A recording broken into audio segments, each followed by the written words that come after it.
Hello everyone, so my name is Kuldeep Singh Rathore. Welcome in GATE वाला platform. तो guys आप सबको पता है कि पीएसयू में जो रिक्रूटमेंट है वो गेट के थ्रू होती है और उसके अलावा वो डिफरेंट एग्जामिनेशंस भी कंडक्ट करते हैं। बट कहीं ना कहीं जो पीएसयू का रिक्रूटमेंट प्रोसेस है उसमें थोड़ा सा सिस्टमेटिक एरर है, जिसकी वजह से कई सारे जो स्टूडेंट्स हैं उनको काफ़ी ज़्यादा इफेक्ट होता है। और बहुत सारे स्टूडेंट चाहते थे, उन्होंने मुझे कमेंट करके भी बताया था कि सर एक बार आप इस टॉपिक पे जरूर बात करिए और हमें इस बारे में अवेयरनेस चाहिए। सो दैट्स वाई मैं यहाँ पर आपको एक कंप्लीट आइडिया देने वाला हूँ। एंड गाइज आप सबको पता है कि गेट का जो एग्जामिनेशन होता है तो उसके तुरंत बाद बहुत सारे पीएसयूज के नोटिफिकेशन आते हैं, डिटेल नोटिफिकेशन आते हैं, आपको उनका फॉर्म फिल होना होता है। फिर हर एक जो पीएसयू है उसका इंडिविजुअल सिलेक्शन प्रोसेस होता है एंड देन उसके बाद इंडिविजुअल एक डिफरेंट डेट पर उनकी लिस्ट रिलीज होती है, फाइनल लिस्ट रिलीज होती है। एंड जो जितने भी आपके पीएसयू है वो अगर गेट से लेने वाले होते हैं तो मैक्सिमम पीएसयूज के जो शॉर्ट नोटिफिकेशन है, जब गेट के एप्लीकेशन फॉर्म भरना स्टार्ट होते हैं, जैसे अभी चल रहे हैं,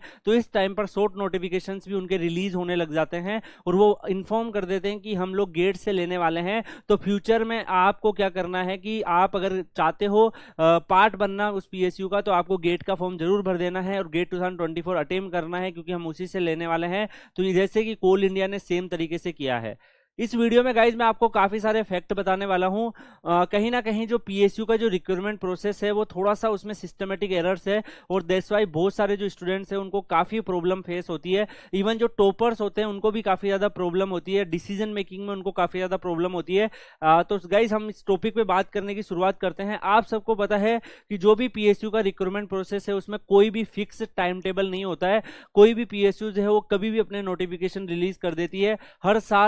साल ऐसा होता है कि डिफरेंट टाइमलाइन पर पीएसयू का नोटिफिकेशन रिलीज होता है। जैसे कई बार ऐसा होगा कि पर्टिकुलर पीएसयू मार्च में अपना नोटिफिकेशन रिलीज कर देगा, उसके बाद वो अप्रैल या मई में करेगा नेक्स्ट ईयर, या फिर अगले साल ही कर देगा। 2022 का 23 में आ रहा है। तो इस तरीके से टाइम जो है वो उसका कोई रूटीन नहीं है। जैसे कि अगर हम देखें गेट का जो एग्जाम है वो सबको पता है कि फरवरी में होता है, लेकिन पीएसयू का जो रिक्रूटमेंट होता है उसका सबको नहीं पता है कि वो कौन से टाइम पर अपना डिटेल नोटिफिकेशन रिलीज करने वाली है और कब उसका जो पूरा प्रोसेस है वो स्टार्ट होने वाला है। इसकी वजह से कई सारे जो स्टूडेंट्स होते हैं वो काफी प्रॉब्लम में आ जाते हैं। आप सबको पता है कि बहुत स्टूडेंट्स ऐसे भी होंगे जो अच्छे रैंकर्स होंगे, लेकिन आईआईटी के फॉर्म भर देते हैं। क्यों फॉर्म भर देते हैं? बिकॉज उनको श्योरिटी नहीं होती है कि उनका पीएसयू में होगा या नहीं होगा, क्योंकि इंटरव्यू भी उनको देने होते हैं। क्या पता इंटरव्यू में अच्छा परफॉर्म नहीं आए, तो सिक्योरिटी के लिए वो क्या करेंगे, किसी ना किसी आईआईटीज का फॉर्म जरूर भर देंगे। और फिर क्या होता है कि बाई चांस अगर मान लीजिए उस स्टूडेंट्स का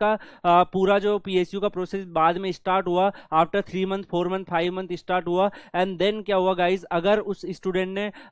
शिफ्ट कर लिया, उस स्टूडेंट ने पीएसयू के जो पीएसयू है उसमें पार्ट ले लिया, उसका इंटरव्यू दे दिया और वो सिलेक्ट हो गया, तो इससे क्या होता है, आईआईटीज की जो सीट है वो भी खाली रह जाती है। और इस बार भी आपने देखा होगा, हर साल आपने देखा होगा, जितने नंबर ऑफ स्टूडेंट आईआईटीज को ज्वाइन करते हैं एमटेक में और जो पास आउट होते हैं उनमें काफी बड़ा डिफरेंस होता है। ऑलमोस्ट हाफ स्टूडेंट्स रह जाते हैं, कई ब्रांचेज में ऐसा होता है। तो गाइज ये एक बहुत ही बड़ा प्रॉब्लमेटिक सिनेरियो क्रिएट हो जाता है इवन टॉपर्स के लिए। और जो उन टॉपर्स की जगह आईआईटीज में जा सकते थे, दूसरे बच्चे जो नीचे रैंक वाले हैं, उनको भी काफी प्रॉब्लम फेस होती है। इसके अलावा मैं आपको बता दूं गाइज कि एक जो है यहाँ पर फिक्स कोई डेडलाइन नहीं होती है। जैसे कि गेट का जो फॉर्म आया है, गेट का जो रिजल्ट आया है, उसके नेक्स्ट 1 मंथ में सारे पीएसयू के नोटिफिकेशन आ जाएंगे और उसके बाद उनके अगले 2-3 महीने में उनके इंटरव्यू होंगे और देन फाइनल सिलेक्शन होगा। तो ऐसा कोई गाइडलाइन नहीं है, किसी भी पीएसयू का कभी भी आता है। और मैं रियली इस चीज को देख के थोड़ा सा शॉक हो जाता हूँ कि इवन कई बार ऐसा होता है कि एक पीएसयू का नोटिफिकेशन जो है वो 2021 20 और 20 गेट से ले रहा है और वो 2023 में उसका नोटिफिकेशन आ रहा है। तो 2 या 3 साल बाद आता है। तो वो जो बच्चे होते हैं जो डिजर्व करते थे, वो किसी आईआईटी में एमटेक में एडमिशन ले चुके होते हैं, 1.5 ईयर वहां पे अपनी एमटेक कर चुके होते हैं, फिर इनका इस पीएसयू में वो पार्ट लेते हैं, उनका सिलेक्शन हो जाता है, वो एमटेक भी छोड़ देते हैं। वहां के जो रिसोर्सेज होते हैं, स्टाइपेंड वगैरह जो गवर्नमेंट देती है रिसर्च के लिए, वो भी वेस्ट होता है और एक जो डिजर्विंग स्टूडेंट उनकी जगह पे जा सकता था आईआईटी में, वो भी नहीं जा पाता है। तो ये काफी बड़ा प्रॉब्लमेटिक सिनेरियो हो जाता है। लेकिन गाइज देखो, प्रॉब्लम हर जगह होती है। ऐसा आईआईटी का अगर एमटेक एडमिशन के बारे में बात करें तो उसमें भी ऐसे प्रॉब्लम थी, लेकिन वहां पर क्या हुआ कि कोप का जो है वो पोर्टल लॉन्च किया गया था, और कोप पोर्टल में क्या होता है कि अब सारे जो आईआईटीज हैं उसमें वहां पे आपको रजिस्टर करना होता है, कोप रजिस्ट्रेशन नंबर, और वहां पर क्या होता है कि जहां जहां आपने अप्लाई किया है उसके अकॉर्डिंग जो बेस्ट पॉसिबल आपके लिए हो सकता है उसका ऑफर आपके पास आ जाते हैं, और आप एक ऑफर को एक्सेप्ट कर लेते हो, बाकी को आपको रिजेक्ट वगैरह करना होता है। तो आप उससे क्या होता है कि आईआईटीज को पता रह जाता है कि ये बच्चा हमारे आईआईटीज में नहीं आएगा, तो वो सीट किसी और को ऑफर कर देते हैं। तो ऐसा जो पोर्टल है वो डेफिनेटली पीएसयूज के रिक्रूटमेंट में भी अगर होता है, इवन पीएसयू और जो आईआईटीज के एमटेक एडमिशन है उनका मिक्स करके भी होता है, तो वो काफी ज्यादा बेनिफिशियल होगा। उससे बस होगा क्या कि जितने भी स्टूडेंट्स हैं उनको बस एक उस पोर्टल पे रजिस्टर करना पड़ेगा, और जैसे ही उस पोर्टल पे रजिस्टर करते हैं उसके बाद उनके पास सारे के सारे जो आईआईटीज और पीएसयू के ऑफर हैं वो एक साथ रिफ्लेक्ट होंगे। अगर वो बच्चा आईआईटी चूज कर लेता है तो उसको पीएसयू नहीं मिलेंगे, अगर वो पीएसयू चूज कर लेता है तो आईआईटी में उसकी सीट जो है वो ऑक्यूपाई नहीं होगी और कोई डिफरेंट स्टूडेंट्स उसको ले सकते हैं। गाइज इसके लिए क्या करना होता है, डेफिनेटली जितने भी जो आईआईटीज हैं या फिर पीएसयूज है उनको मिलकर काम करना पड़ेगा, और यहाँ पर एक ऐसा पोर्टल लॉन्च करना पड़ेगा। इवन अगर मिलकर आईआईटी और पीएसयू ना भी करें, क्योंकि उनमें कॉन्ट्राडिक्शन होता है, क्योंकि गेट एक्चुअली में जो है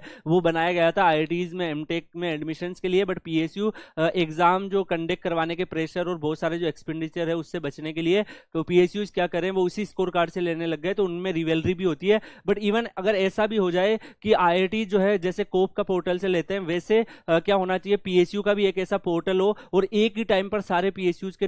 फॉर्म रिलीज हो जैसे आईआईटी के एमटेक में होते हैं, एंड देन उसके बाद बच्चों के इंटरव्यूज वगैरह कंडक्ट हो, एंड देन फाइनली उनके पास ऑफर रिफ्लेक्ट हो, उसके 2-3 राउंड हो, एंड देन फाइनली जो स्टूडेंट है वो सिलेक्ट हो, तो उससे सीट का वेस्टेज नहीं होगा, और कई जो डिजर्विंग स्टूडेंट्स हैं जिनको जॉब मिल सकती है वो भी मिलने के चांसेस हाई रहेंगे। तो गाइज ये काफी बड़ा यहाँ पे पॉइंट है, आप लोग भी इसके बारे में कुछ सोचते होंगे, आप कमेंट करके बताएंगे। यहाँ पर मैं एक और चीज आपको बता दूं कि वेस्टेज ऑफ सीट काफी होता है, जैसे मैंने आपको बताया बहुत सारी आईआईटीज में भी इवन सीट्स खाली हो जाती है, जैसे ही बच्चा है वो आईआईटीज में सीट लेगा और अगर उसका पीएसयू में हो गया तो वो छोड़ के चला जाता है, तो इससे वेस्टेज ऑफ सीट होता है। इवन मैं आपको बता दूं कई सारे ऐसे होते हैं जिनका एचपीसीएल का मान लो उन्होंने एग्जाम क्लियर किया, एचएल का उन्होंने एग्जाम क्लियर किया और फाइनली फिर उनका ओएनजीसी में हो गया, तो वो एचपीसीएल एचएल को भी ड्रॉप कर देंगे और ओएनजीसी में चले जाएंगे। उससे एचपीसीएल एचएल में अगर 1-2 स्टूडेंट और उनकी जगह पे सिलेक्ट होते वो नहीं हो पाते, वेस्टेज ऑफ सीट हो जाता है। तो गाइज यहाँ पे आपने देखा भी होगा कि कई सारे जो बच्चे हैं वो ऐसे स्टेटस डालते हैं कि I am selected with God bless, कि मैं इस 5 पीएसयू में सिलेक्ट हो गया,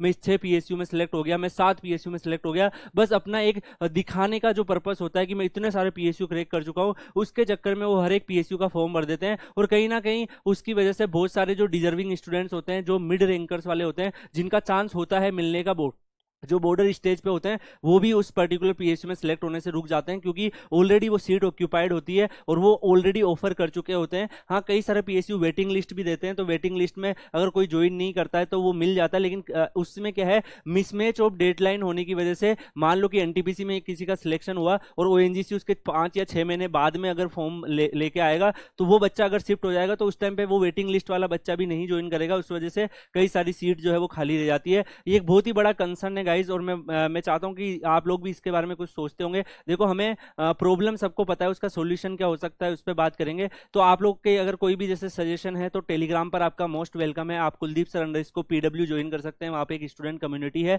तो आप आपस में इस टॉपिक पर डिस्कस कर सकते हैं कि क्या होना चाहिए। जैसे अगर हम देखेंगे कि बहुत सारी बार ऐसा हुआ है कि एज का जो है वो फैक्टर हुआ था, इसरो में एज का फैक्टर हो गया कि एज जो है वो ज्यादा कम का इशू होता है, तो कई बार बच्चे जो है मेल करते हैं वहां पर, और जब बल्क में मेल जाते हैं तो कहीं ना कहीं उस पर स्टेप भी लिए जाते हैं। तो ऐसे पॉजिटिव स्टेप्स स्टूडेंट्स को मिलकर ही लेना पड़ेगा, तभी कोई ना कोई अच्छा उसके ऊपर स्टेप्स हो सकते हैं। यहाँ पर अगर आप देखेंगे गाइस, आप समझ पा रहे होंगे कि वेस्टेज ऑफ सीट काफी ज्यादा हो जाता है just because of this curriculum की एक पैटर्न नहीं है, एक फ्लो नहीं है, तो दैट्स व्हाई बहुत सारे बच्चे जो डिजर्व होते हैं वो सिलेक्ट भी नहीं हो पाते हैं, और बहुत सारे बच्चे ऐसे होते हैं जिनके पास 5 से 6 ऑफर होते हैं, और वो जस्ट बिकॉज की मैंने देखा है, बहुत सारी जगह पे देखा है, सोशल मीडिया पे देखा है कि वो इस तरीके से पोस्ट डाल रहे होते हैं कि I am selected in this PSU, और उनका एक जगह हो जाता है, फिर भी वो सेफ्टी के लिए, सिक्योरिटी के लिए कहीं पे ज्वाइन करते हैं, फिर वहां से छोड़ देते हैं, तो उससे वहां के जो बच्चे हैं उनको भी प्रॉब्लम होती है, जो चांस है जिनका सिलेक्शन होने का। मे बी आपने भी ये चीजें नोटिस किया होगा यार। सिंपल सा सोल्यूशन है, जैसे कोप का पोर्टल है वैसे अगर पीएसयू का पोर्टल हो और सारे पीएसयू के एक साथ रिक्रूटमेंट स्टार्ट हो और एक साथ एंड हो, तो काफी सिस्टमेटिक वे में चीजें हो सकती है। और भी देखिए, मैं बस आपको एक अपने तरीके से, अपने बिलीव के तरीके से आपको सजेशन दे रहा हूं, ऐसा हो सकता है, लेकिन और भी बहुत सारे अच्छे इस पे कोई सिस्टम बनाया जा सकता है जिससे वेस्टेज ऑफ सीट ना हो और जो रिजर्विंग स्टूडेंट्स हैं उनको कुछ ना कुछ अच्छा मिल जाए। यार देखो प्रॉब्लम हर जगह होती है। कई बच्चे सोचेंगे कि सर इसकी वजह से तो हम पीएसयू की फिर हमें गेट की तैयारी नहीं करनी चाहिए, पीएसयू के रिक्रूटमेंट में तो इतना मिस्टेक्स है। देखो मिस्टेक थोड़े बहुत एरर हो सकते हैं, लेकिन आप गेट की तैयारी करते हो तो आपके पास ऑप्शंस हैं पीएसयू में सिलेक्ट होने के। ठीक है, जो भी नोटिफिकेशंस आते हैं, अगर किसी पीएसयू ने शॉर्ट नोटिफिकेशन डाला है कि हम गेट से लेंगे, गेट 2021 के स्कोर पे लेंगे, तो वो लेट जरूर कर सकते हैं, डिले जरूर कर सकते हैं, लेकिन वो रिक्रूटमेंट करेंगे जरूर। तो आपने देखा होगा कि 2022 का जो गेट है उससे लगभग मोर देन 9000 प्लस वैकेंसीज आई है सारी ब्रांचेस को मिला के, डिफरेंट डिफरेंट पीएसयूज को अगर आप कंबाइन करके उनके देखेंगे। इसके अलावा 2023 में भी काफी सारे नोटिफिकेशंस आए थे, अभी उनमें से 3-4 का प्रोसेस हो गया, बाकी का प्रोसेस अब जस्ट स्टार्ट होने वाला है, और ऐसे ही 2024 से भी आएगा क्योंकि इलेक्शन ईयर है। तो रिक्रूटमेंट तो काफी हो रहे हैं, लेकिन एक सिस्टमेटिक वे में इसको करने की काफी ज्यादा नीड है। ठीक है, तो गाइज आप सबको ये पता होना चाहिए। इसके अलावा कॉमन पोर्टल जो है, कॉमन रिक्रूटमेंट पोर्टल है, वो काफी अच्छा सोल्यूशन साबित हो जाएगा। अगर कॉमन रिक्रूटमेंट पोर्टल बन जाता है तो डेफिनेटली कई सारे स्टूडेंट्स के पास एक अच्छा चांस रहेगा। आप लोग भी मेरी बातों से एग्री करेंगे, मे बी आपके पास कोई और बेटर आइडिया हो तो वह भी आप कमेंट में बता सकते हैं। हमें किसी को देखो, किसी को उल्टा सीधा नहीं बोलना है, बट मेजरली मैं आपको बता दूं कि कुछ कुछ स्टूडेंट्स की प्रॉब्लम होती है जो वो कमेंट सेक्शन में बताते रहते हैं कि सर आप इस टॉपिक पे हमें अवेयर करो, एक बार बाकी स्टूडेंट को भी अवेयर करो। दैट्स व्हाई मैं आपको इस तरीके की वीडियो भी आपको प्रोवाइड करता रहता हूं। तो गाइस आप लोगों को इस वीडियो को देखने के लिए थैंक यू सो मच। आप टेलीग्राम ज्वाइन कर लीजिए, वहां पे आपको स्टूडेंट कम्युनिटी मिल जाएगी कुलदीप सर अंडरस्कोर पीडब्ल्यू, जिसमें आप आपस में इस टॉपिक पे डिस्कस कर सकते हैं, एक दूसरे की हेल्प कर सकते हैं, और आपको सारी जितनी भी आपके करियर से रिलेटेड इंपॉर्टेंट चीजें हैं वो भी आपको वहां पर इजीली मिल जाएगी। वीडियो को यहीं पे एंड करते हैं guys, thank you so much, take care, see you in another video, तब तक के लिए goodbye, thank you so much.